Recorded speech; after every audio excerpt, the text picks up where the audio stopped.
Ассаляму алейкум қыздар, снекерс капкейкін дайындаймыз. Ең алдымен секер мен жұмыртқаны жақсылап аппақ қылдырып миксермен араластырамыз.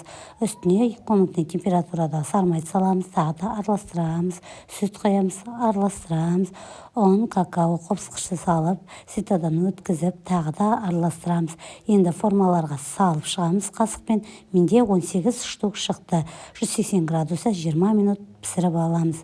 Кремін дайындаймыз. Сливки, творожный сыр, сахарный пудраны араластырамыз қоюланғанша. Енді суғаннан кейін капкейкиді осылай насадканың басымен тесіп шығамыз. Ортасына вареный сгущенка, арахис салып, бетіне жауып, осылай ортасына салып, барлығын жасап шығамыз. Енді бетіне кремімізді жағып шығамыз. Осымен капкейки дайын. Капкейкімізді тоңазытқышқа 3 сағатқа, 2 сағатқа қоямыз. Кремі әбден сіңгенше өте дәмді, керемет болып шығады.